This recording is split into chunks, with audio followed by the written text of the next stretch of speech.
Vamos a abrir nuestras Biblias, por favor, en Juan capítulo 3, versículo 13. Juan capítulo 3, versículo 13, por favor. El tema que vamos a tener en esta ocasión que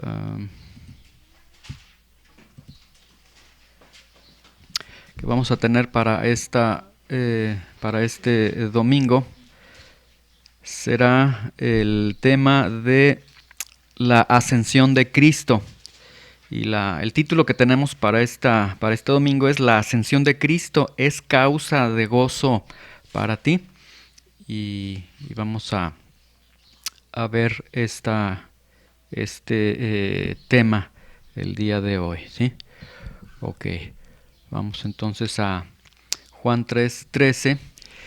Y antes de dar lectura a este tema,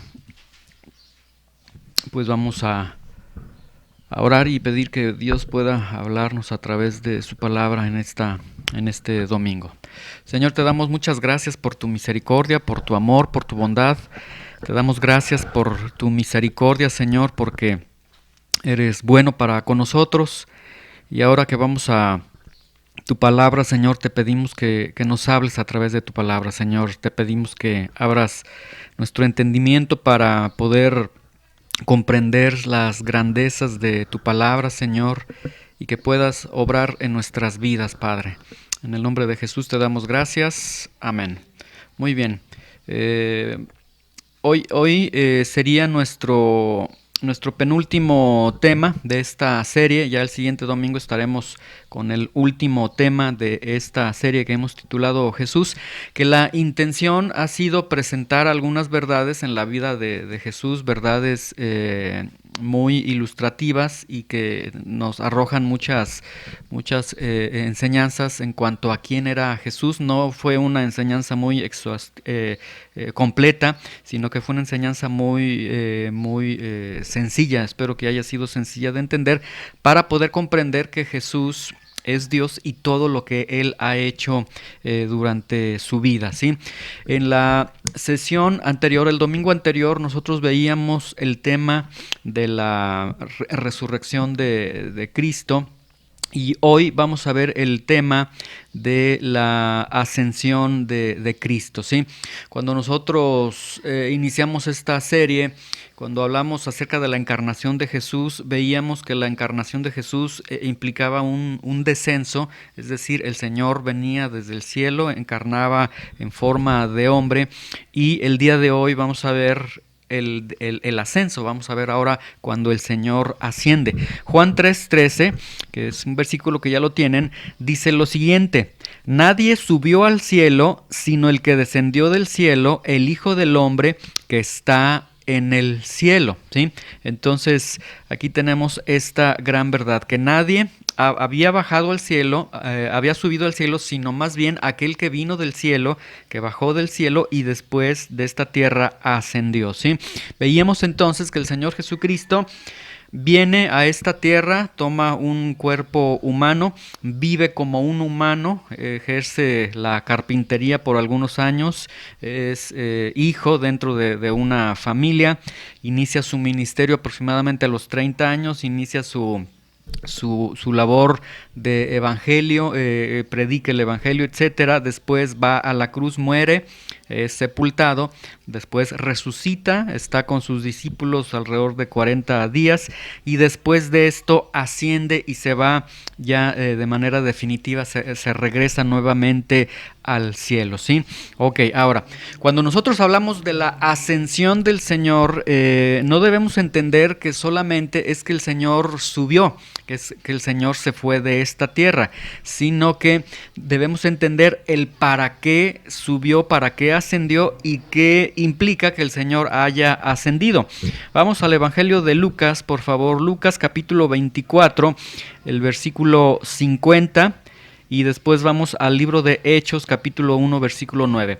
Vamos primeramente a Lucas, capítulo 24, versículo 50. Lucas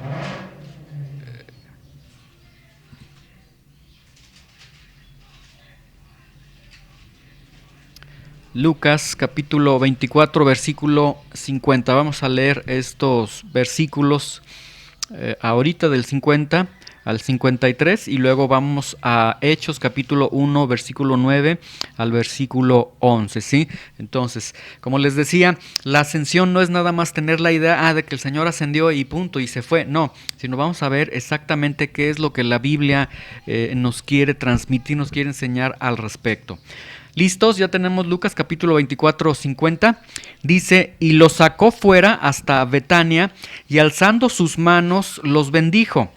Y aconteció que bendiciéndolos se separó de ellos y fue llevado arriba al cielo. Ellos, después de haberle adorado, volvieron a Jerusalén con gran gozo y estaban siempre en el templo alabando y bendiciendo a Dios. Amén. Ok, y luego vamos a Hechos capítulo 1 versículo 9. Ahí después de los evangelios viene el libro de Hechos. Hechos capítulo 1 versículo 9 al 11.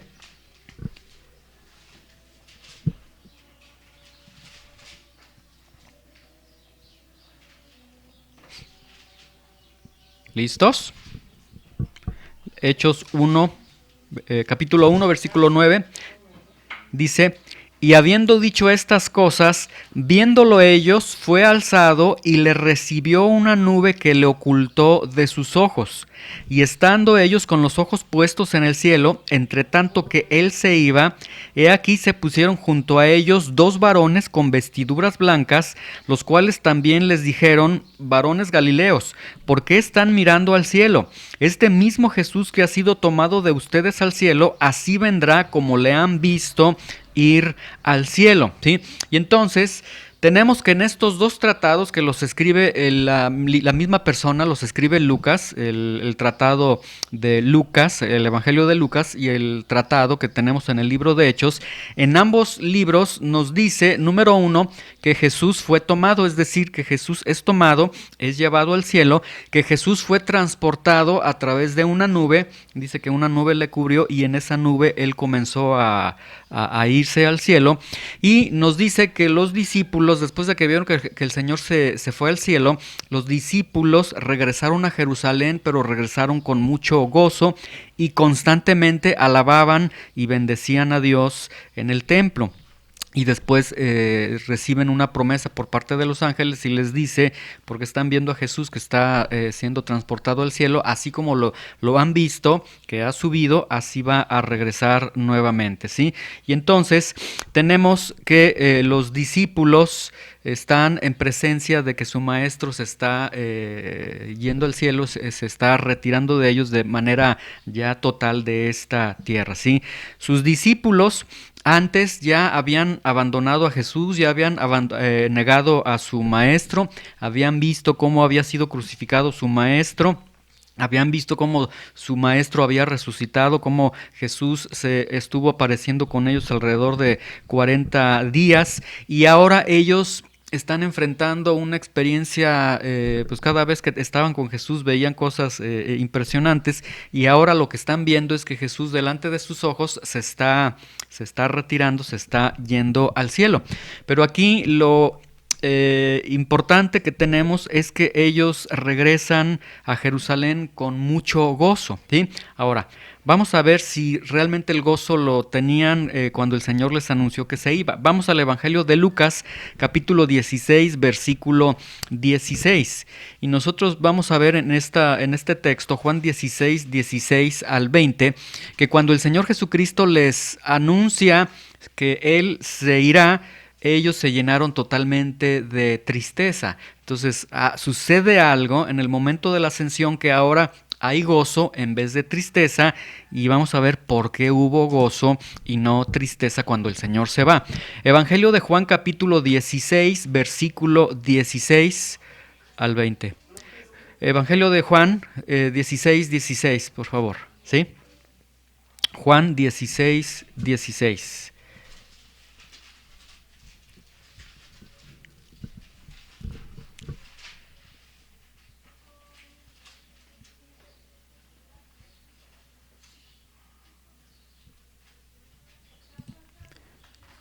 Juan 16 al 20. ¿Listos? Dice, todavía un poco, y esto es lo que el Señor Jesucristo les está diciendo a ellos, todavía un poco y no me verán. O sea, el Señor ya les estaba anunciando, les estaba diciendo, me voy a ir, ya no voy a estar más entre ustedes. Y luego dice, de nuevo un poco y me verán, porque voy al Padre. Entonces se dijeron algunos de sus discípulos unos a otros, ¿qué es esto que nos dice todavía un poco y no me veréis, y luego un poco y me verán nuevamente, porque yo voy al Padre? Entonces ellos no estaban comprendiendo, ellos sí estaban entendiendo que Jesús ya se iba, pero no entendían, bueno, dice que se va y luego que va a regresar. Estaban entendiendo que algo iba a suceder y eso que iba a suceder les iba a causar mucha tristeza a ello. Después, versículo 18 decían pues, ¿qué quiere decir con todavía un poco? No entendemos lo que habla. Y en el versículo 19 vemos que Jesús conoce que ellos están formulando varias preguntas. Dice, Jesús conoció que querían preguntarle y les dijo, preguntan entre ustedes acerca de esto que les dije, todavía un poco y no me verán, y de nuevo un poco y me verán.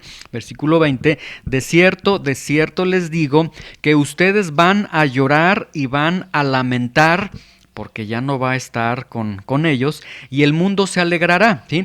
El mundo me va a crucificar, yo voy a resucitar, yo me voy al Padre, estaré ya con el Padre, y el mundo estará contento de que ya no esté Jesús en esta tierra, pero ustedes van a llorar y se van a lamentar, pero aunque ustedes estén tristes, su tristeza se convertirá en gozo. ¿Sí? Y entonces el Señor les había prometido que esa tristeza, que ese lamento porque Él ya no estaría con ellos, se convertiría en gozo, ¿sí? Y lo que Jesús está mencionando en este momento, básicamente lo que el Señor les está diciendo es mejor que yo me vaya a que yo me quede en esta tierra.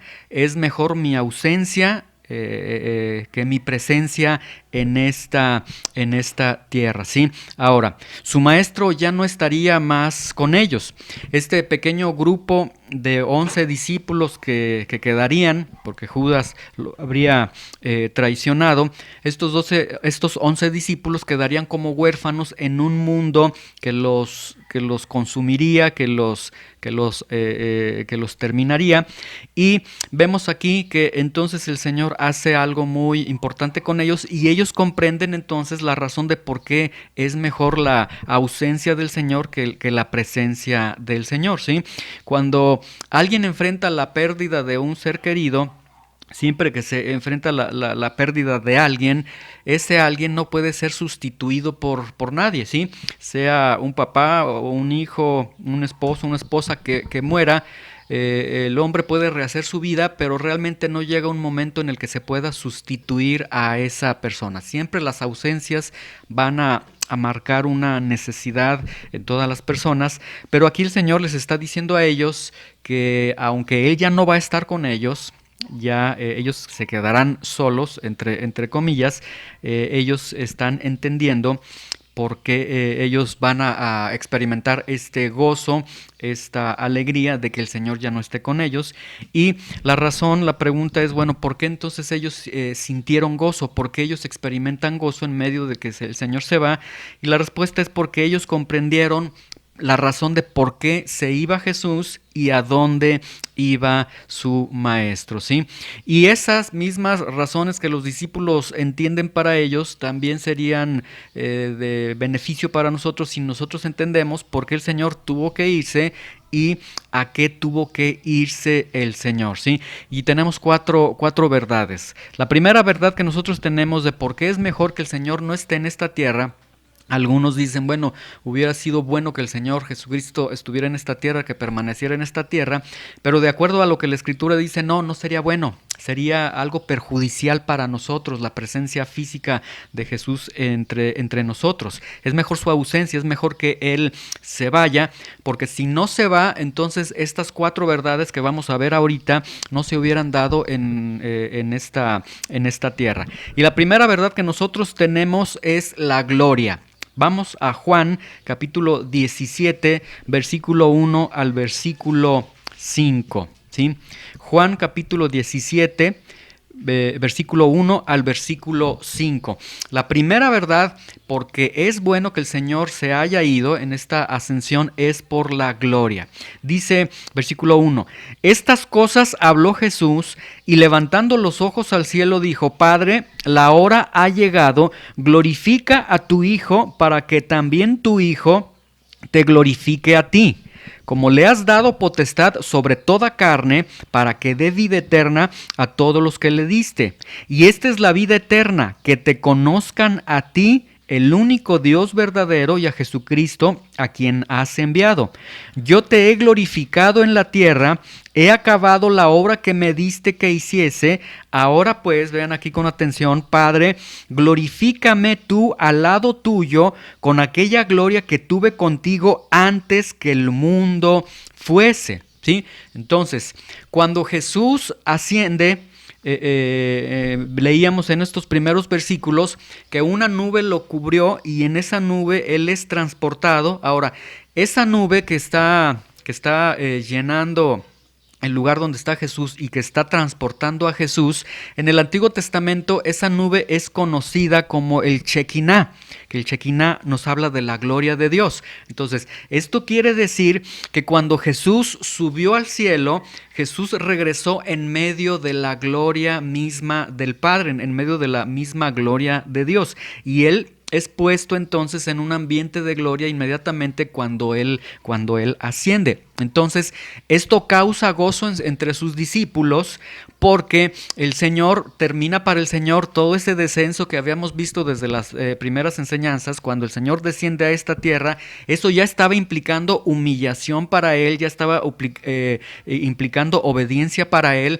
Él va a la cruz, dice el apóstol Pablo, baja hasta las partes más profundas de la tierra, es decir, viene a esta tierra, viene a la muerte, viene a una tumba.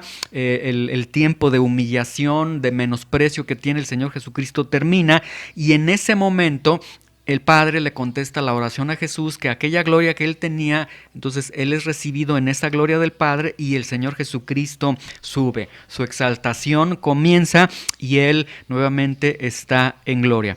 Esto causa mucho gozo para los discípulos, y esto también debería de causar mucho gozo para nosotros, que el Señor cuando asciende regresa nuevamente a esa gloria que tuvo por la eternidad con el Padre, pero que de manera momentánea es puesta a un lado cuando Él viene a esta tierra, adopta esta forma humana, esta naturaleza humana, y en ese momento todos sus atributos son de alguna forma pausados, y Él vive totalmente como hombre. Entonces, la gloria o la glorificación del Señor, la primera verdad que tenemos en la ascensión, y esto es causa de gozo para los discípulos. Otra razón que tenemos porque es mejor que el Señor se haya ido es el Pentecostés.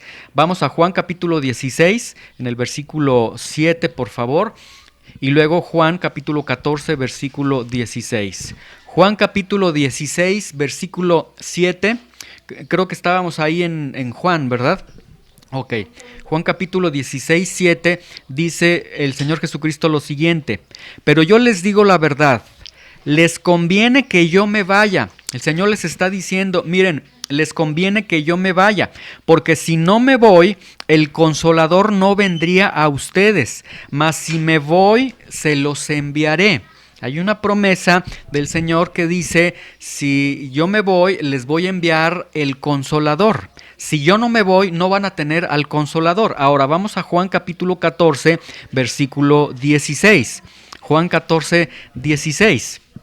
Dice, y yo rogaré al Padre, y el Padre les dará otro Consolador para que esté con ustedes para siempre, ¿sí? Entonces, veamos con atención.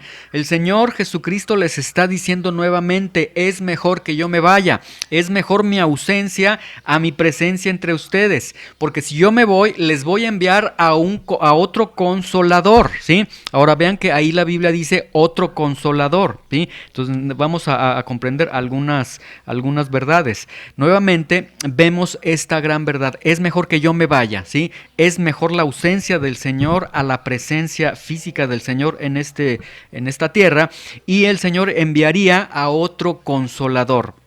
no dice que enviaría al Consolador, porque el Consolador primario, el Consolador originario es el Señor Jesucristo. Ahora, cuando nosotros hablamos de que el Espíritu Santo es el Consolador, no significa que el Espíritu Santo sería enviado para consolar a las personas que están sufriendo o que están llorando. Esa no es la idea del Consolador para el Espíritu Santo.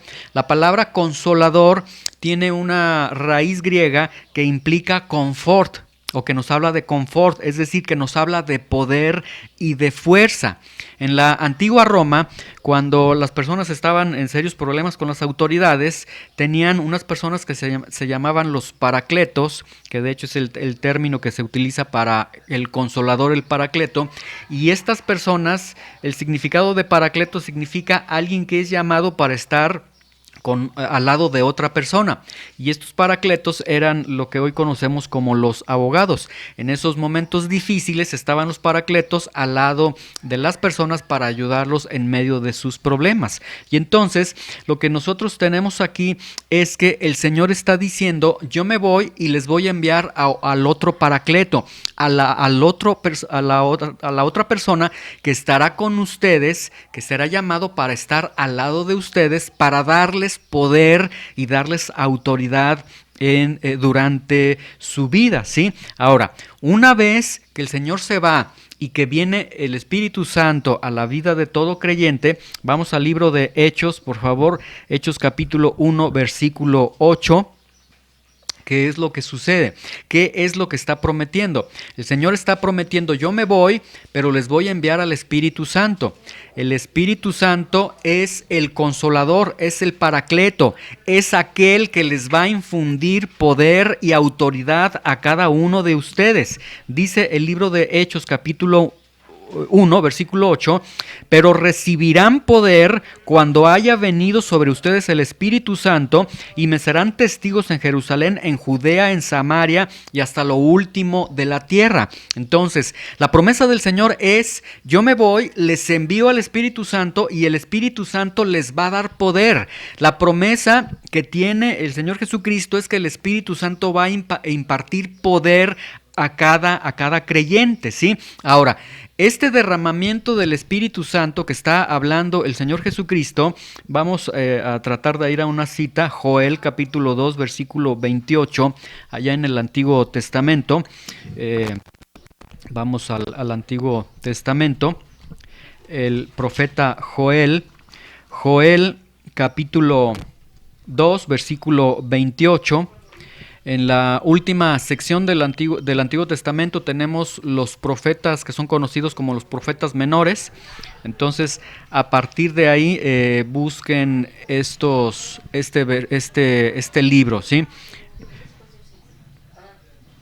Eclesiastés, Cantares, Isaías, Jeremías, Lamentaciones, Ezequiel, Daniel y Joel, ¿sí? ¿Listos? Ok. Joel, capítulo 2, versículo 28 y versículo 29, ¿sí? El Señor Jesucristo está diciendo: yo me voy, les voy a enviar el Espíritu Santo. Lucas, en Hechos capítulo 1, versículo 8, dice que cuando el Espíritu Santo vendría a los creyentes recibirían poder. Pero esto se había profetizado desde el profeta Joel. Joel capítulo 2, versículo 28 y versículo 29, ¿sí? Veamos lo que dice. Dice: y después de esto, esta es una profecía que el Señor está dando, que el profeta está dando, y después de esto derramaré mi espíritu sobre toda carne. El profeta cientos de años antes había dicho que Dios derramaría de su Espíritu Santo sobre toda carne y las personas profetizarían. Dice: vuestros hijos y vuestras hijas y vuestros ancianos soñarán sueños y vuestros jóvenes verán visiones. Ahora, aquí vamos a aclarar un punto. Esto no significa, como malamente, como se ha malinterpretado el día de hoy, que la venida del Espíritu Santo tiene que ver con milagros, con señales, con situaciones sobrenaturales, porque Joel lo está diciendo, porque si dice: van a profetizar, sus hijos, sus hijas van a soñar sueños, sus jóvenes verán visiones, y muchos dicen: ahí está, Dios pone sueños y vas a lograr lo que tú quieras. No, esto significa, cuando dice profetizarán, se está refiriendo el contexto en el que está hablando el profeta. El profetizar era un privilegio que tenían solamente los profetas, un grupo muy reducido de personas. Ahora lo que el Señor está diciendo, voy a derramar mi espíritu no sobre unos cuantos profetas, sino sobre todos aquellos que sean redimidos. Cuando dice que sus hijos y sus hijas, sus ancianos van a soñar sueños y verán visiones, los sueños y las visiones se atribuían a mentes maduras, a las mentes de los viejos, o sea, nuevamente a un grupo selecto, a jóvenes maduros. Entonces, lo que está diciendo es, ahora sobre todos, no va a haber una clase especial, sino que sobre todos caerá el Espíritu Santo, dándoles poder, dándoles autoridad. Y luego dice el versículo 29, y también sobre los siervos y sobre las siervas derramaré mi espíritu en aquellos días. Y entonces vemos que el Señor promete su Espíritu Santo a todos. Ahora, vamos al libro de Efesios. Vamos al Nuevo Testamento para entender este contexto, en qué contexto el Señor está prometiendo que vendrá el Espíritu Santo. Nuevamente aclaro esta situación. El Espíritu Santo es enviado a los creyentes porque el Señor asciende, porque el Señor se va al cielo, pero tiene un propósito y tiene un contexto. El Espíritu Santo no es enviado para hacer campañas de milagros, para hacer situaciones sobrenaturales. Eso la Biblia no lo está diciendo. El contexto en el que es enviado el Espíritu Santo es poder y autoridad para el creyente, pero vamos a escudriñar la Escritura. Efesios capítulo 3, versículo 14 hacia adelante. Efesios capítulo 3, versículo 14. ¿Listos? ¿Sí lo tienen todos? Vean cómo dice. Dice, por esta causa, dice el apóstol Pablo, doblo mis rodillas ante el Padre de nuestro Señor Jesucristo, de quien toma nombre toda familia en los cielos y en la tierra, para que les dé, conforme a las riquezas de su gloria, el que sean fortalecidos con poder en el hombre interior por su espíritu. Ahí está. Nuevamente lo que el Señor está diciendo. El apóstol Pablo está orando y está pidiéndole a Dios, Señor, conforme a todas tus riquezas en gloria, o sea, de una manera totalmente desmedida, fortalécelos en el hombre interior a cada uno de los creyentes, ¿sí? Que reciban poder, un poder ahí. Ahora, ¿ese poder para qué es? ¿Para que podamos hacer milagros? ¿Para que nos podamos lucir? No, es un poder para que vivas maduramente la vida cristiana, sencillamente.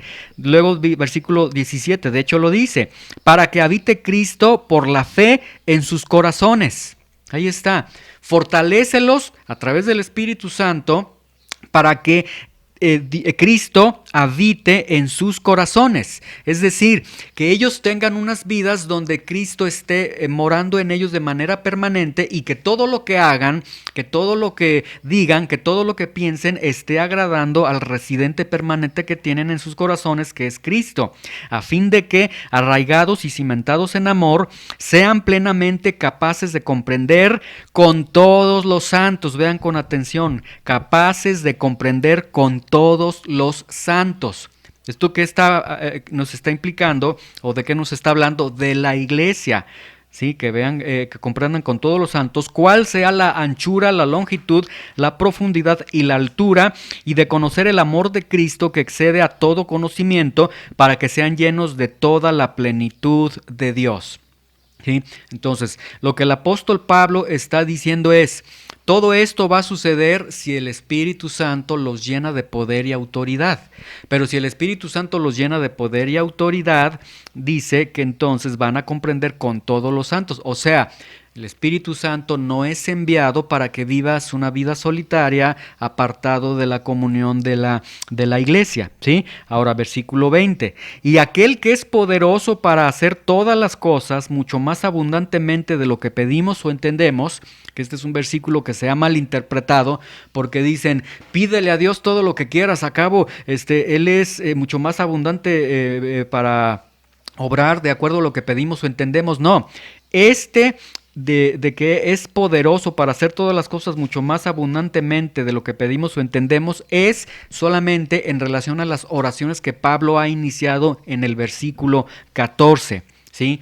Que el Señor les llene de poder con su Espíritu Santo, que conozcan el amor de Cristo, etcétera, es en base a las oraciones de Pablo.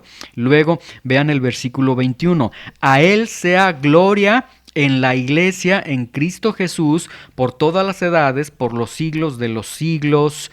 Amén. ¿Sí? Y entonces tenemos esta gran verdad. El Espíritu Santo es prometido bajo un contexto de poder y autoridad, pero para la iglesia. Sí, para cada creyente, pero en el marco de la iglesia. Entonces es importante, y ya lo hemos visto, el pertenecer a una iglesia. Si no perteneces a una iglesia, y pertenecer a una iglesia no es asistir a una iglesia, es estar comprometido en una iglesia de manera fiel, ¿sí? Porque te comprometes con Dios, te comprometes con tus hermanos, a eso es a lo que se está refiriendo. Ahí es donde el Espíritu Santo es enviado para dar poder y autoridad, no para dar poder y autoridad para vidas solitarias, para cristianos llaneros solitarios. Ahora vean Efesios capítulo 3 versículo 10, un versículo muy interesante que dice lo siguiente: para que la multiforme sabiduría de Dios sea ahora dada a conocer por medio de la iglesia a los principados y potestades en los lugares celestiales. Esto sencillamente quiere decir que la multiforme sabiduría de Dios, que la gran sabiduría de Dios se va a ver a través de la iglesia. Y que a través de la iglesia, de hecho, dice los principados y potestades en los lugares celestiales, al ver la iglesia van a ver la multiforme sabiduría de Dios. Esto se está refiriendo a seres celestiales, tanto demonios como ángeles celestiales de Dios. Entonces, la iglesia viene a ser en el mundo espiritual una muestra de la sabiduría de Dios. ¿Por qué? Porque la iglesia está sostenida, está mantenida por el Señor. Ahora, ¿cuál es la función de la iglesia? La función de la iglesia es predicar a Cristo, sencillamente. Esta es la función que tiene la iglesia, predicar a Cristo. Ahora, predicar a Cristo en un mundo corrupto, predicar a Cristo en un mundo donde la gente no quiere escuchar a Cristo, predicar a Cristo donde existen miles de pretextos y se va a menospreciar la palabra de Dios, predicar a Cristo en un ambiente donde ya me tengo que ir, donde me voy a trabajar, donde hoy tengo este problema, donde no se está ni siquiera recibiendo la palabra de Dios, se necesita un poder sobrenatural para que se pueda predicar la palabra de Cristo y para que se permanezca predicando la palabra de Cristo, ¿sí? Entonces, aquí tenemos que la función de la iglesia es eso, predicar a Cristo, y para predicar a Cristo se necesita mucho poder, mucha autoridad, y ese poder y autoridad está prometido por parte del Señor, que el Señor ya ascendió, ¿sí? Recuerdo al profeta Jeremías. Hay un pasaje del profeta Jeremías que también es un versículo que se ha malinterpretado, que dice, Señor, me sedujiste y me permití seducir, más fuerte fuiste tú que yo, y muchos colocan ese versículo como para decir, ay, el Señor me ha seducido, el Señor ha hecho algo bueno conmigo. Pero realmente el profeta, cuando dijo eso, realmente le estaba diciendo el Señor, en el original hebreo le dice, Señor, me engañaste tú, pusiste este fuego en mi corazón para predicar tu palabra, y mira, en vez de que tenga convertidos, solamente tengo persecuciones y la gente me quiere matar. Entonces llegó un momento en el que el profeta se sintió totalmente desanimado porque no veía respuesta. De hecho, Jeremías es el único profeta que no tuvo ni un solo convertido. Todos los mensajes que él dio nadie lo escuchó, pero él después dice que él lo hacía porque Dios había puesto un fuego dentro de su corazón, el poder y la autoridad que el Espíritu Santo le estaba dando. Y otra de las razones que tenemos de por qué el Señor se va, y es mejor que el Señor se haya ido, es la coronación, ¿sí? El reino de Dios no es algo futuro o incompleto. El reino de los cielos es algo que ya ha comenzado, porque el Señor ya ha sido entronado. Mateo capítulo 28, versículo 18. Vamos a ver este versículo que tenemos aquí y vamos a comprender algunas verdades en este versículo. Mateo capítulo 28, versículo 18.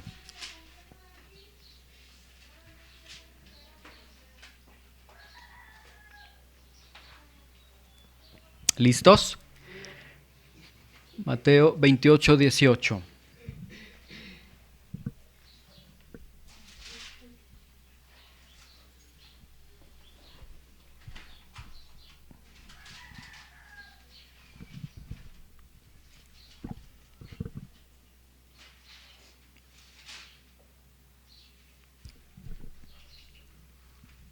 Mateo 28, 18, ¿listos? Dice, y Jesús se acercó y les habló diciendo, toda potestad me es dada en el cielo y en la tierra. ¿Sí? El Señor está haciendo una declaración totalmente verdadera y totalmente impactante. Todo poder le ha sido dado al Señor en el cielo y en la tierra, ¿sí? Jesús se encuentra en este momento en el lugar de máxima autoridad a la diestra del Padre. El asiento más grande de autoridad que se tiene en este momento no es de algún emperador, de algún rey, sino de Jesucristo, y Él está ostentando el título de Rey de Reyes y Señor de Señores. Entonces, cuando nosotros tenemos la percepción de Jesús como aquel carpintero, como aquel hombre que fue humillado, como aquel que fue crucificado, tenemos una imagen totalmente errónea. Él es rey, y es rey de majestad y es rey de gloria. Y de hecho, a lo largo de toda la historia, ningún rey ha reinado separado del reino de Cristo, porque Daniel 2:21 dice que Él quita reyes y pone reyes, y Romanos capítulo 13 nos dice que toda autoridad es colocada por Dios. Entonces, esto significa que toda autoridad en esta tierra, que las autoridades sean corruptas, sean malas, ese es otra situación, ellos toman esas decisiones, pero nadie, ni siquiera en esta tierra, ha reinado de manera separada al reino de Cristo, porque todo reino deriva de Él. Entonces Jesús es rey, ¿sí? Y la última razón importante que tenemos es la intercesión, ¿sí? Cuando el Señor Jesucristo entró a Jerusalén en esta entrada triunfal, nosotros veíamos que el Señor asume el oficio de profeta, de rey y de sacerdote. Cuando Él asciende al cielo, el Señor Jesús asciende también con el oficio de sacerdote. Y bajo este oficio de sacerdote, Él sigue intercediendo por los suyos. Quiero que vean, por ejemplo, Hebreos capítulo 7. Vamos a buscar este libro, casi llegando al final de la Biblia. Hebreos capítulo 7, versículo 25 y versículo 26 para ver esta gran verdad.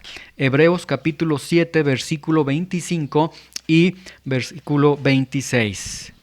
El Señor Jesucristo, entonces, asume en esta tierra, asumió el oficio de sacerdote, y cuando Él asciende, sube también en su calidad de sacerdote, y el día de hoy ejerce este ministerio sacerdotal a través de la intercesión. Dice Hebreos capítulo 7, 25, dice lo siguiente, ya lo tienen todos, ¿verdad? Dice, por lo cual puede también salvar perpetuamente a los que por Él se acercan a Dios, ¿sí? Quiero que vean esto. Este Jesucristo resucitado, que es rey, que en este momento es rey en el cielo, en la tierra, también es sacerdote. Dice que puede salvar perpetuamente a los que por Él se acercan a Dios. Todo aquel que se acerque a Dios puede ser salvado por Jesús, aun cuando Jesucristo no está en esta tierra, porque Él sigue en su oficio de sacerdote. Vean entonces, quien salva solamente es Cristo. Nadie más puede salvar. Luego dice, viviendo siempre para interceder por ellos. El Señor Jesucristo está viviendo en la gloria con el Padre físicamente, y Él vive siempre para interceder por ellos. No está ofreciendo sacrificios. Los sacrificios ya terminaron. El último sacrificio que Él ofreció fue el sacrificio en la cruz del Calvario, que fue el único sacrificio suficiente para la redención de la humanidad. Y Él ahora intercede por ellos. Luego, versículo 26 dice, porque tal sumo sacerdote nos convenía. De hecho, hay una gran verdad teológica en el sacerdocio de Cristo. Cuando Cristo ejerce el oficio de sacerdote, termina todo el sistema sacerdotal. Ya no hay más sacerdotes, de acuerdo al libro de Hebreos. Pero aquí nosotros entonces necesitamos tomar una decisión. O le voy a creer al libro de Dios, o le voy a creer a la tradición que el hombre dice. El hombre el día de hoy presenta a sus sacerdotes, a sus intercesores, a sus intermediarios bajo los nombres y los tintes que a través de tantas religiones, pero la Biblia nos está diciendo que solamente hay un solo sacerdote y que el sistema sacerdotal termina con Cristo. Entonces, Toma tú la decisión a quién le vas a creer. Lo que te está enseñando el hombre o lo que te está enseñando la Biblia. Vean el versículo 26. Porque tal sumo sacerdote nos convenía. Y vean las características de este sumo sacerdote que lo hace inigualable a cualquier otro sacerdote. Dice, un sacerdote santo. En esta tierra no vas a encontrar a un solo sacerdote, a un solo intermediario o sacerdote santo, ¿sí? Ni en el sistema judaico lo vas a encontrar, ni con los mejores rabinos lo vas a encontrar. Porque la Biblia dice, todos pecaron delante de Dios, todos han pecado, no hay un solo hombre que esté limpio delante de él. Este sumo sacerdote es santo, es inocente, es el único que no tiene pecado, es sin mancha, es apartado de los pecadores y hecho más sublime que los cielos. O sea, este sumo sacerdote es más grande que la belleza, que la grandeza que tiene los cielos. Y además, este sumo sacerdote vivió entre nosotros, fue tentado, fue probado, sabe lo que es cansarse, sabe lo que es tener hambre, sabe lo que es el dolor, el sufrimiento, porque vivió entre nosotros. Entonces, por eso dice, este sacerdote nos conviene a nosotros. Él va a interceder de una manera tal que estará comprendiendo la necesidad, la debilidad de cada persona, ¿sí? Él sí lo hará. Ahora, vamos al Evangelio de Juan, capítulo 17, versículo 6, por favor. Y vamos a ver dentro de la oración que el Señor Jesucristo hace horas antes de ir a la cruz. Él hace unas oraciones muy tiernas, muy impresionantes, y son oraciones que hasta el día de hoy Dios sigue contestando, y gracias a estas oraciones que hace el Señor Jesús son la razón por la que el Señor ha guardado a muchos creyentes el día de hoy. Evangelio de Juan, capítulo 17, versículo 6. ¿Listos? Dice, nuevamente recuerden, es Jesucristo orando antes de los padecimientos que va a tener antes de la cruz, etcétera. Dice, he manifestado tu nombre a los hombres que del mundo me diste. Ahora aquí mucha atención. He manifestado tu nombre a los hombres que del mundo me diste. La oración de Jesús se va a reducir solamente por aquellos que el Padre le dio a Jesús. Tuyos eran, me los diste y han guardado tu palabra. ¿Cómo sabemos si hemos sido dados por el Padre? Muy sencillo. Si guardas la palabra de Dios, es muy probable que ha sido dado por parte del Padre al Señor Jesucristo. Vean el versículo 7. Ahora han conocido que todas las cosas que me has dado proceden de ti, porque el Señor estuvo con ellos 3 años compartiéndoles, dándoles el evangelio, instruyéndolos, etc. Versículo 8. Porque las palabras que me diste les he dado y ellos las recibieron. No significa que las oyeron, las recibieron significa que están obedeciendo todo lo que yo les he enseñado. Y han conocido verdaderamente que salí de ti y han creído que tú me enviaste. Vean el versículo 9. Yo ruego por ellos, no ruego por el mundo. Vean, el Señor no está rogando por el mundo. Sí, pero es que en el mundo hay mucho dolor, hay mucho aflicción y demás. Sí, pero la Biblia no enseña que el Señor haya rogado por todo el mundo, sino que ruega por los que me diste, porque son tuyos. O sea, por ese puñado de creyentes, por esos creyentes, por aquellos que iban a creer en Él, el Señor Jesucristo está orando por ellos. Versículo 10. Y todo lo mío es tuyo, y lo tuyo mío, y he sido glorificado en ellos, y ya no estoy en el mundo, mas estos están en el mundo. Se van a quedar aparentemente huérfanos, solos, sin la presencia de Jesús, pero recuerden, es mejor la ausencia de Jesús que la presencia de Jesús. Y yo voy a ti, Padre Santo, a los que me has dado, guárdalos en tu nombre para que sean uno, así como nosotros. Y entonces el Señor se va, pero se asegura de orar al Padre y decirle, Señor, protégelos, guárdalos, ¿sí? Es como, por ejemplo, una ilustración a lo mejor no tiene nada que ver. Tienes un puñado de pollitos, 50 pollitos. Tú eres el que cuida esos pollitos. Te vas, es como si dijeras, bueno, me tengo que ir. Y le dices al de la granja, cuídame a cada uno de ellos, por favor. Es algo así, o sea, el Señor se va, está pidiendo al Padre que cuide y el Señor guarda de cada uno de ellos. Entonces, la razón por la que un cristiano el día de hoy es guardado no es porque sea buen cristiano, no es porque, ay, qué piadoso es, la razón es porque Jesús oró por él en esta oración. Judas y Pedro, tenemos estos dos discípulos. Judas vendió a su maestro el día que estaban preparando la celebración de la Pascua. Ese día Judas va con los sacerdotes, les dice, denme 30 monedas de plata, le dan sus monedas, vende al Señor y les dice, al que yo llegue y le dé un abrazo, un beso muy afectuoso, ese es el Señor Jesús, y ya lo van a aprender. Entonces Judas vende a su maestro, lo traicionó. Pero también Pedro lo traicionó. Pedro en una ocasión le dice, Señor, aunque te vayas a la muerte, yo voy contigo. Pero después vemos que Pedro arrestan a Jesús, salen todos corriendo, volando, y Pedro lo niega.